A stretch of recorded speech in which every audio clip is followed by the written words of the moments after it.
25 horas. Hola, soy Ludmila Fernández López. Tal vez me recuerden por la fe mi columna de 25 horas que un buen día se transformó en podcast. Hoy nos metemos con el lenguaje inclusivo. Este podcast tiene 3 episodios. El primero se pregunta por qué el lenguaje inclusivo genera tanto rechazo en algunas personas. El segundo cuestiona si queremos institucionalizarlo o no. Y en el tercero pensamos en la potencia de la E y en un posible lenguaje neutro. En este podcast vas a escuchar a 3 voces invitadas, que nos van a ayudar a pensar algunos interrogantes en torno al lenguaje inclusivo como disrupción, como militancia y también como norma. Antes de iniciar el episodio, un pequeño aviso parroquial. Este podcast se disfruta más con un café. Súmate a bancar la comunicación independiente con un aporte desde 50 pesos. En cafecito.app/25 horas. Ahora sí, episodio 2. ¿Queremos imponer el lenguaje inclusivo? La resolución que firmé es habilitando la utilización del lenguaje no sexista y el llamado lenguaje inclusivo. La Facultad de Ciencias Sociales de la Universidad de Buenos Aires aprueba el lenguaje inclusivo en pro de la diversidad sexual. Están muy concentrados algunos o algunas o algunes en el tema de la justicia. No, si me vas a hablar en idioma inclusivo, levanto y me voy. El presidente habla así, así vos sos un tipo universitario, respetá, viejo, respetá. No. Entonces, chicos, chicas, chiques, les pido por favor, mírenla, porque esto es lo que va a demostrar que ustedes y nosotros, todos y todas y todes, hemos hecho un gran logro. En esta segunda entrega nos vamos a enfocar en la pregunta por lo normativo versus lo disruptivo. Hay un argumento que se usa mucho para militar a favor del lenguaje inclusivo, que es que nadie te obliga a usarlo. Muchas compañeras feministas, muchas personas que han adoptado el uso del lenguaje inclusivo o que están en ese proceso, intentan convencer a los demás de que este lenguaje no tiene nada de malo porque nadie nos obliga a usarlo. Pero si quienes hacemos una política del lenguaje creemos que nombrar da existencia y que no nombrar invisibiliza y que la alternativa al lenguaje inclusivo es el lenguaje sexista, entonces ¿por qué no intentar instalarlo? ¿Por qué incluso no intentar institucionalizarlo? ¿Queremos que permanezca identificado solo como un lenguaje de los activismos? ¿O queremos que sea nuestra forma de hablar en el futuro cercano? ¿Acaso se busca o no construir hegemonía? Sobre estas inquietudes les pregunté a las entrevistadas. Escuchamos primero a Valentine, de la Asamblea No Binarias de Buenos Aires. ¿Queremos que sea norma?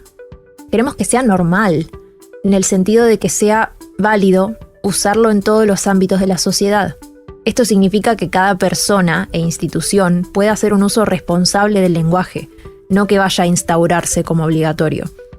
La idea de criticar, exigiendo que hablar bien es de una única forma, la usan quienes refuerzan esa norma academicista y clasista. Suelen ser los mismos que se niegan a corregirse cuando usan expresiones racistas, misóginas, homofóbicas o violentas, muchas veces con el aval de la RAE, pero para eso no les hace falta la academia, porque ahí sí validan la aceptación popular.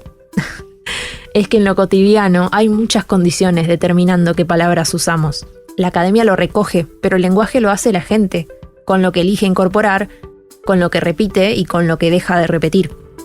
Me queda resonando esto del uso responsable del lenguaje y de la decisión de cada persona de no ejercer una violencia al hablar. ¿Cambio individual o colectivo? La escuchamos ahora a la escritora Marina Marias.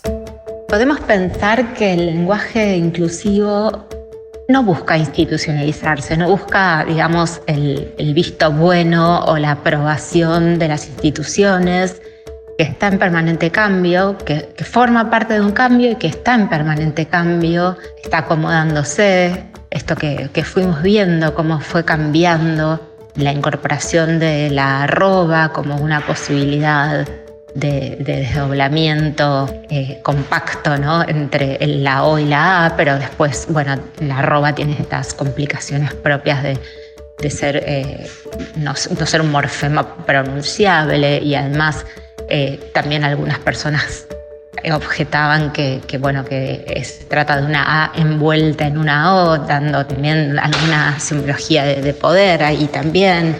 Después la X, que tiene el mismo problema de pronunciación, luego el asterisco, luego la E finalmente.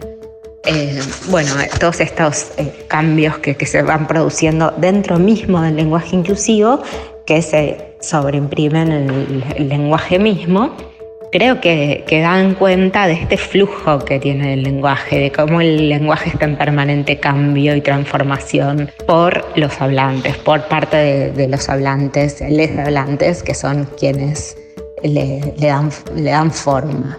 Ahora, respecto a en qué momento esto se empezó a institucionalizar, creo que más que institucionalizar, yo diría que hay un aval institucional, un aval por parte de ciertas academias, universidades, organismos oficiales, donde se promueve el uso del lenguaje inclusivo.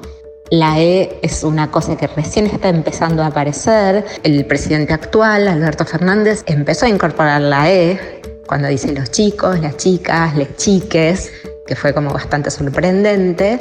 Y entonces nos obligó a nosotros, a quienes estamos trabajando, por ejemplo, desde los organismos públicos en guías de lenguaje inclusivo, que son sugerencias y son propuestas donde se promueve el uso del lenguaje inclusivo, que no solamente habla de un lenguaje no sexista, sino también de un lenguaje accesible a toda la ciudadanía, a tener en cuenta esta E.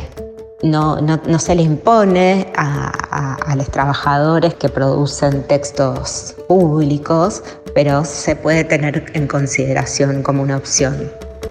Parece haber un consenso en la no imposición del lenguaje inclusivo, aunque claro, el aval institucional cuenta y mucho.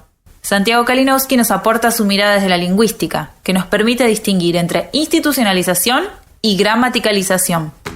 Antes que nada, yo tengo que aclarar que la Academia Argentina de Letras tiene una postura con respecto al lenguaje inclusivo y a muchos de estos temas relacionados en línea con la Real Academia Española.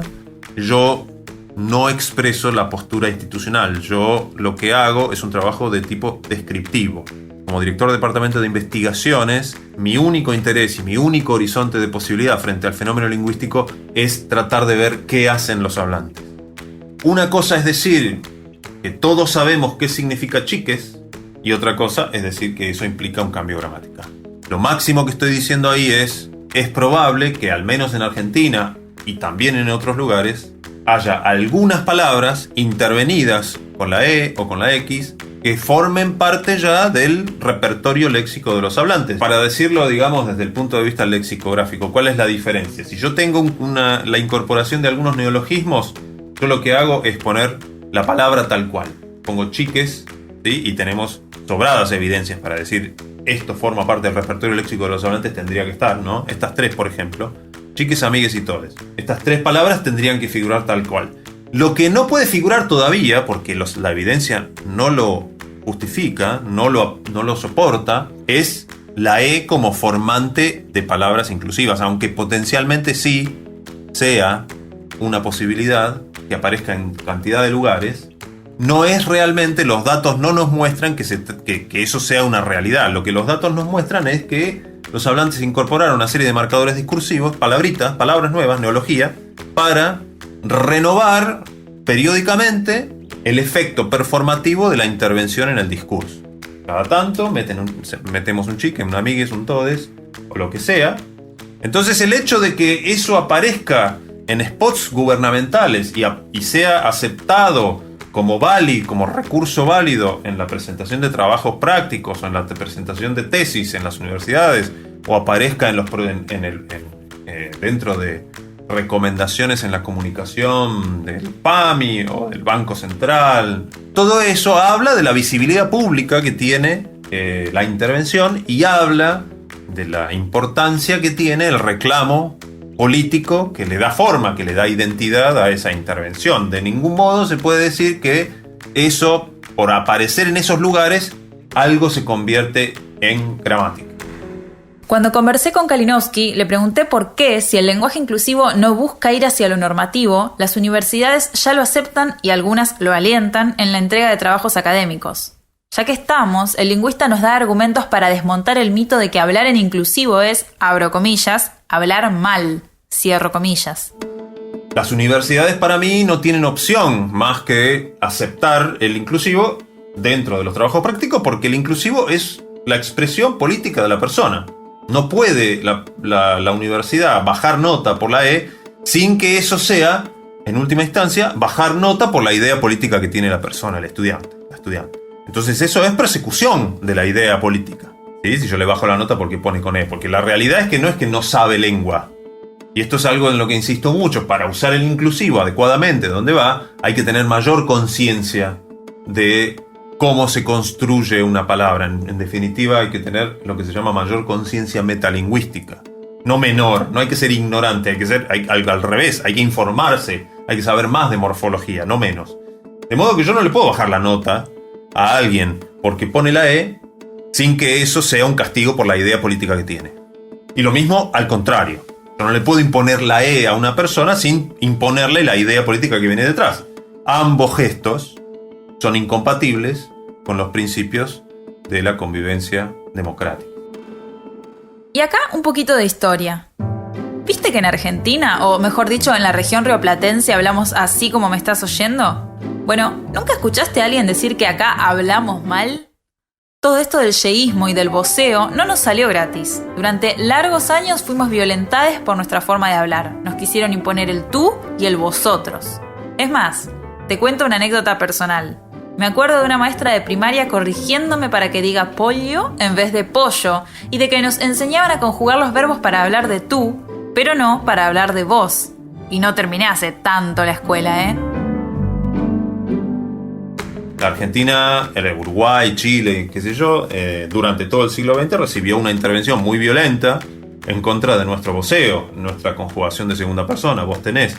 Se hizo de todo para lograr que los hablantes de Argentina dijéramos tú quieres, ¿sí? Tú tienes. Sin embargo, los hablantes de Argentina hicieron lo que se les cantó, porque la realidad es que como decía al principio, el decurso de la evolución lingüística de una comunidad no se gobierna, no se lleva como un perrito con una cadena para un lado o para el otro. No se puede controlar. Depende de demasiados factores como para que un actor centralizado, y en el caso del voceo eran varios actores centralizados, eran las academias nacionales, la Academia Argentina de Letras, era la Real Academia Española, era el Ministerio de Educación de la Argentina, era la industria editorial que publicaba los manuales, con la conjugación, una conjugación hecha en un dialecto extranjero, porque no tenía vos tenés, tenía yo tú. Eso era dialecto de otro país, no era nuestra lengua. Y la industria cultural, ¿no? Es decir, los radioteatros, el voceo estaba prohibido en las radios porque identificaba a un actor político que amenazaba un orden conservador. Entonces estaba prohibido en las radios. Entonces los teleteatros eran todos tuteantes. El cine de oro de la Argentina, un cine tuteante. Después te dicen los que escribían o quienes conocen ese ámbito, te dicen, bueno, pero entonces no vendías la película en México. Bueno, no sé, no me importa, digamos, no le quita a ese gesto de poner a actores argentinos en historias argentinas, en Argentina, hablar de tú, no le quita a ese gesto su violencia simbólica sobre la variedad del hablante que va y paga la entrada para ver el cine, ¿no? Cuántas cosas que aparecen cuando empezamos a desovillar un poco esta maraña que son las lenguas, los lenguajes y las instituciones, ¿no? Es que de una forma u otra, el lenguaje inclusivo llegó para quedarse. Este fue el segundo episodio del podcast de 25 horas sobre lenguaje inclusivo. Estuvo producido y conducido por Ludmila Fernández López y editado y musicalizado por Charlie Escalante. Y a vos, sí, yo voceo, aunque le pese a la Real Academia, a vos te invito a que te quedes a escuchar el tercer y último episodio de esta serie, donde pensaremos en la potencia de la E y en las posibilidades de un lenguaje neutro. Escuchaste un podcast exclusivo de 25 horas. 25 horas es un medio digital del conurbano al mundo. Seguinos en Spotify para no perderte ningún episodio. Y ya que estás, búscanos en el resto de las redes y en www.25horas.com.ar.